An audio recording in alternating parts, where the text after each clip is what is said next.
What's up, everyone, and welcome back to the Christian J Show. So, today's TV review is going to be over Quantico.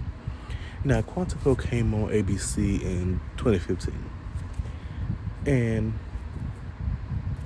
I remember it used to come on a Monday. I remember it always used to come on Mondays. Then they switched it for the third season or the second season. It switched one of them. One of the seasons, that's when they made the switch to Sunday nights. And I feel like if a network puts you on a Sunday night, I feel like they're trying to tell you something like, okay, yeah, you're about to get kind of like phased out a little bit. If you're not already on a Sunday night. You know how networks they have certain shows that are designated for Sundays. I kind of feel like if you are one of those shows that have not been on a Sunday night, you've been on like a Monday night or a Tuesday night or Wednesday night or a Thursday night, I feel like if you're being put on one of those nights, okay, yeah, that's okay, yeah, we're going to keep you.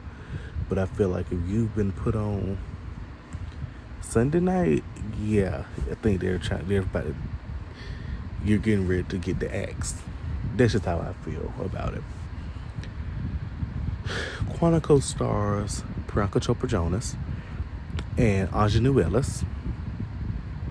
If you don't know who Aunjanue Ellis is, if you have seen the Clark Sisters Lifetime movie, she was their mother. She played their mother. If you don't know who Priyanka Chopra Jonas is, then where have you been? Yeah, I don't think I need an explanation for her, because you all should know who Priyanka Chopra Jonas is. You all should know. So basically, to give you a little rundown of Quantico. Quantico stars Priyanka Chopra Jonas, who plays Alex Parrish, who is framed for a crime that she did not commit, which was the bombing of Grand Central Station in New York City.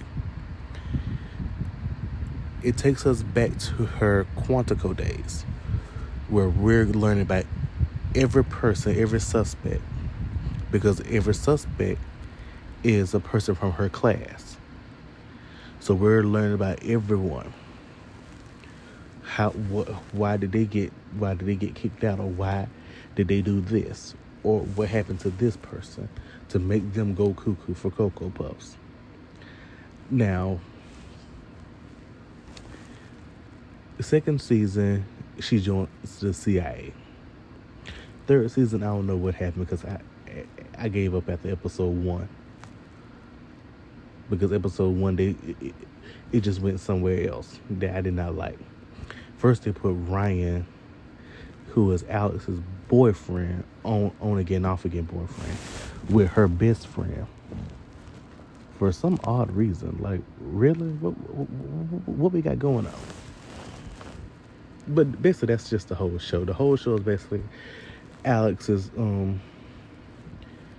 she's an FBI agent. But then they stripped her of her FBI credentials and her badge and everything at the end of season 1. Don't know why she made a good FBI agent. Like, y'all be lucky to have her. She helped y'all solve one of the biggest cases there was. She helped y'all catch who did it. Like, okay. Like, come on now. Now, season 1 was the best season out of the whole, this 3-season run. It was the best. It was the best. I'm not gonna lie, season 1 was my favorite. And whenever I rewatch Quantico, I always rewatch season 1. I go to season 2 and I start right back to season 1. Because season 3, it was, honestly, I don't know what happened. I don't. All I remember, season 3, I remember she was pregnant, but then she lost the baby. Then Shelby and Ryan got together. Then something else happened. I think she was in Mexico, or she was somewhere. She was doing something. I don't remember. Season 1, I could tell you instantly what happened. Season 2, I can probably tell you what happened. But season 3, I just can't tell you exactly what happened. With the plot and everything of season 1, then the characters, we got to know some of the characters. Then, honestly, it could have been split into 2 parts. First part of season 1 would have been New York bombing, and then the second part would have been the voice. But I feel like it was split into 2 parts, but they still they focused heavily on the Grand Central bombing in the second part, which should have been like the voice. Because if you watched it, you would know that it was just not one person's voice. The person who did it put together everyone's voice. Yeah, kind of cool. They put together everyone's voice. Like, there was no one person. Just say, like, the police could trace the voice or so. They really couldn't trace it because it was everyone. And I enjoyed the mystery element of season 1 and the friendship between the Quantico classmates. And I knew, like, regardless of the media narrative, as soon as Alex explained her side, they knew without proof that she wasn't some insane terrorist. Even though it did not take some of them hard, it didn't take them long or hard to figure out. It wasn't hard to figure out that she wasn't a terrorist. It took some time to convince some of them. But like Ryan knew Alex didn't do it. Because first of all, Alex wouldn't shoot him. And how he knew that it wasn't her is because the person shot him. I mean, he already knew Alex wouldn't shoot him. Like, really? Simon, he was working against her at the beginning, but then he kind of got back to his senses and he believed her. Shelby, it kind of took a little while longer to convince her instead of convincing her right off the bat. The rest, like Natalie didn't like Alex in a way. So it took time to convince Natalie. But I was kind of sad though Natalie died. I really was. She died in the second half of season 1. That was kind of sad. But anyway, this pretty much annoyed me anyway when Alex gave in so easily and then betrayed the trust by monitoring them and then blaming Simon. Chad, why I can't talk today? I got my notes right here. I'm reading off my notes. I got my little script right here what I'm going to say. The little notes and everything jotted down. Now let me start. This is pretty much why it annoyed me. There we go. Yeah. When Alex gave in so easily and betrayed the trust by monitoring them through cameras and then essentially blaming Simon. I mean, you know, he does look sketchy. Now, the second part was kind of less interesting. But I did find it frustrating because they portrayed Alex like she was just crazy. Like she was this crazy woman who was just paranoid, basically.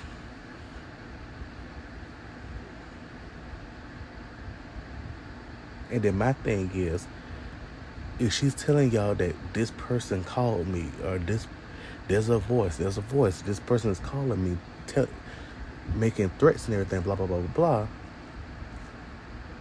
why aren't you believing her?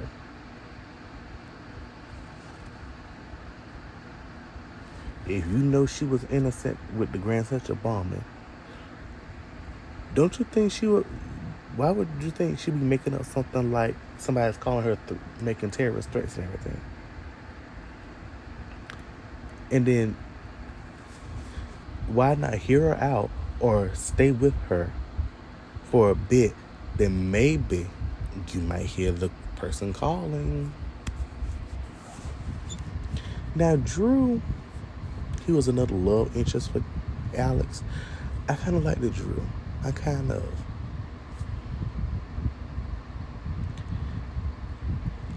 Feel like they were tried to build him up as a love interest, but then there were some parts where like chemistry wasn't there, but then there were other parts where like the chemistry was there.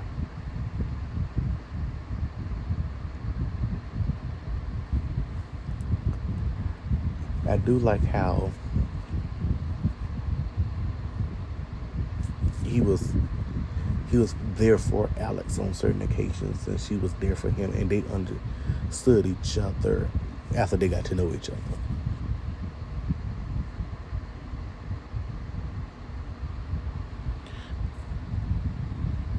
Now, I'm glad that they kind of got to know each other more, and they were kind of like there to lean on each other some type of way, if you get what I'm saying. Not that, but like friends, basically. And I felt like Alex's friendship with him kind of helped her dig deeper into Liam and Ryan's history.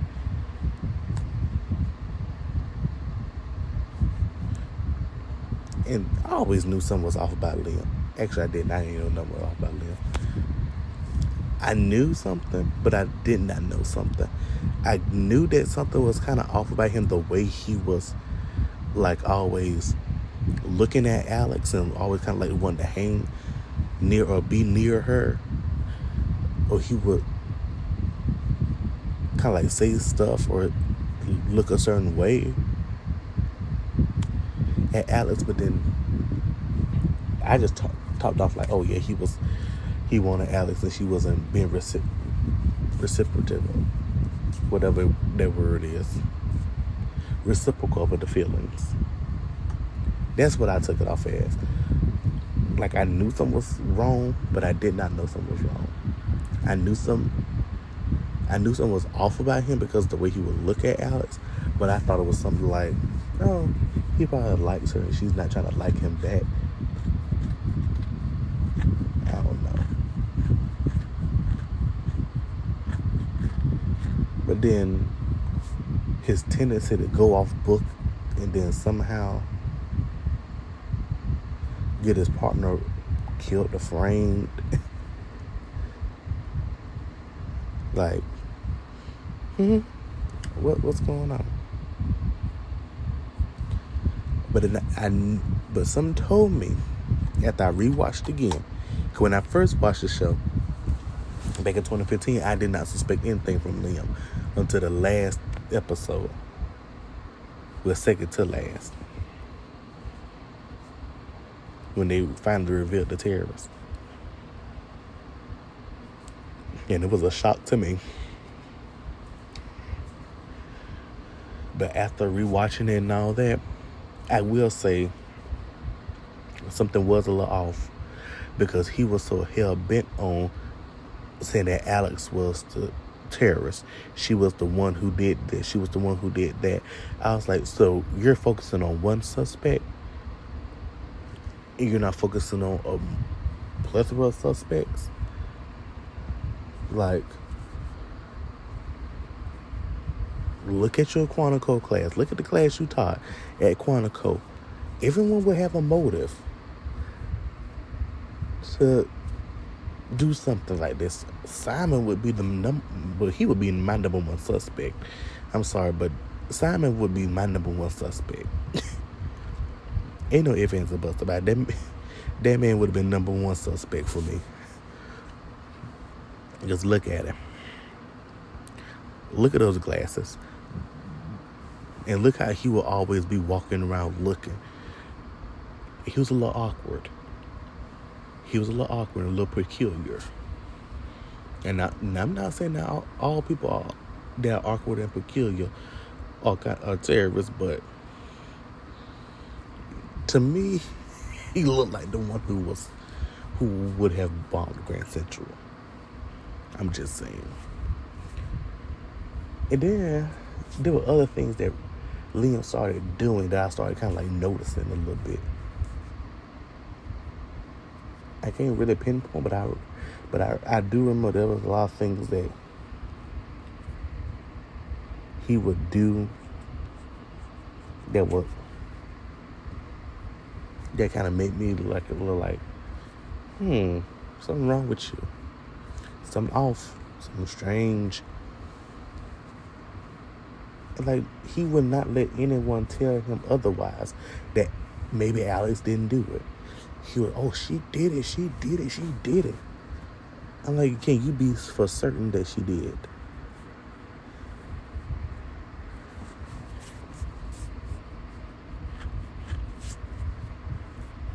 Now, I thought Miranda was a little suspicious. At the beginning, I thought she was the one. You know, we really don't see... You really didn't see her a lot of times. I kind of feel like she would have been the one. But I feel like this show, season 1, gave us a plethora of suspects. They gave us plenty of suspects. They was like, okay, we not just go have y'all dead set on one suspect. Oh, yeah, we gonna give y'all multiple suspects.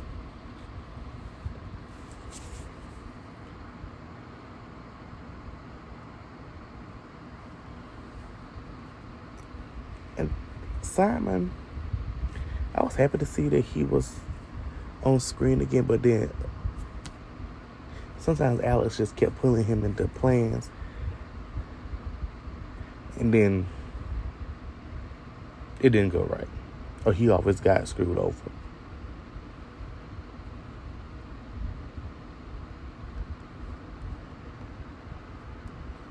And they should be like, I always believed in him, but then sometimes you really didn't believe in him. You kind of just like comforted him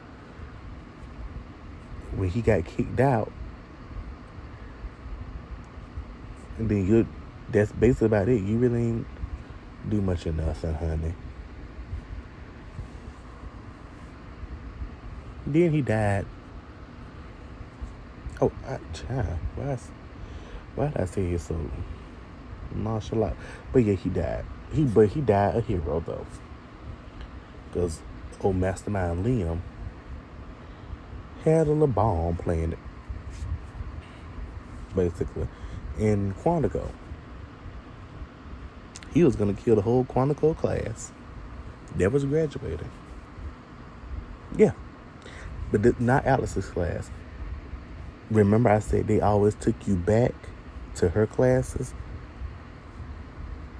To her class? They always took you back to see how her class was, so you can get an understanding on why this person is that or that person is that. They always took you back. So he playing the bond at Quantico so he can get the whole Quantico classes graduating. Season 2, it had an interesting premise, but then the farm was interesting. And then new characters, like Harriet and Owen and Leon, but then the CIA and the MI6 crossed over. Then boom, bam, confusing. They tried the flashback sequences. Like, you remember season 1, how they took us back. They tried that, but it didn't really work. It made season 2 a little bit more confusing by them doing that.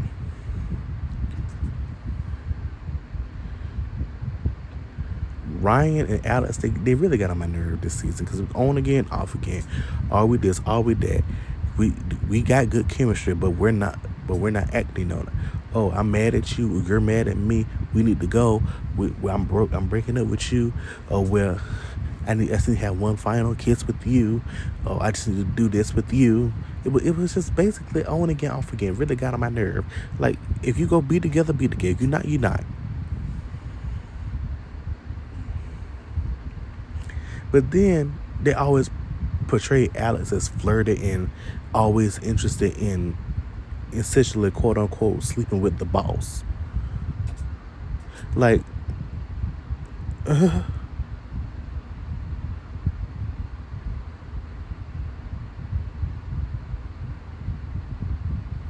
like, okay, like really?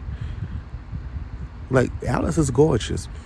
And she got chemistry with damn near everybody on that show. Like, the way she would have chemistry with everyone on that show is criminal.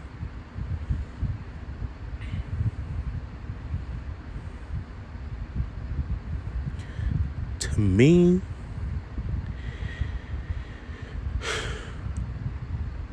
Shelby was kind of like a confusing character.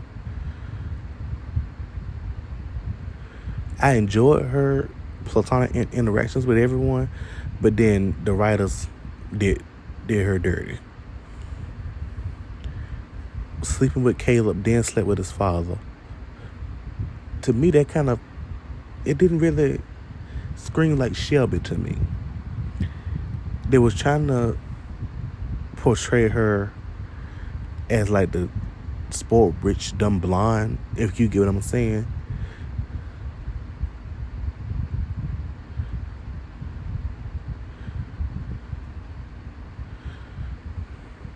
Yeah. And I don't blame her for Clayton's choices, because it was her choice to continue the relationship. And I understand breaking up with Caleb, but Clayton's a grown man as well. He should know that I'm married. I'm not finna do this. I'm not going to cheat on my wife.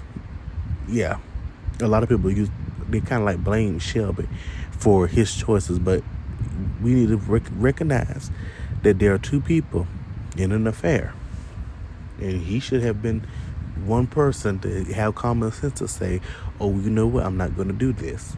I'm not going to do that. I'm not going to do this to my wife." But no, what did he do? Cheat on her.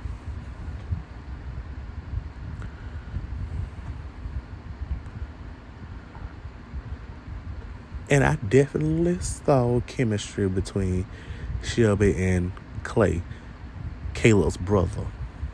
I did.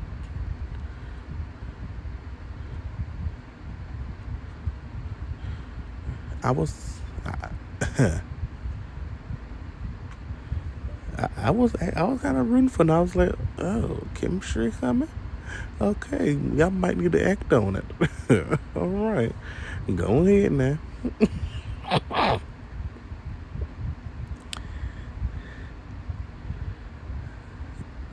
But I was confused on season 2 though.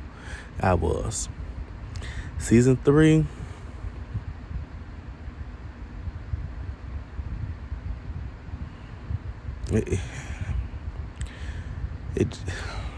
Season 3 was just,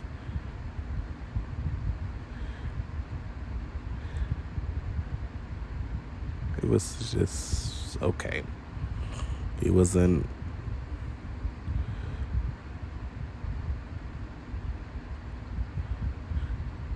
Season 3 was just like, it was just there. It wasn't anything to be like, oh, it was the best. But like I said, I really don't remember anything out of season 3, but Shelby and Ryan got together and then Alex was pregnant and then she lost the child. That's all I remember.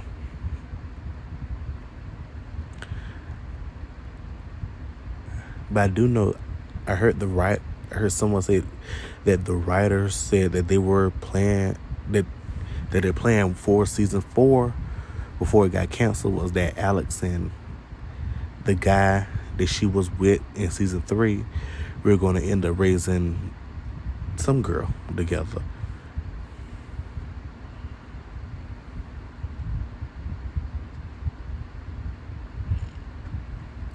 Honestly, I feel like some people didn't want her ending, Alex's ending, to be like, oh, sitting around a man. But I feel like it was less about finding the man, but more about finding peace and love. If you get the thing. But that is all the time I have for y'all today. So tune in next time for another episode of The Christian J Show.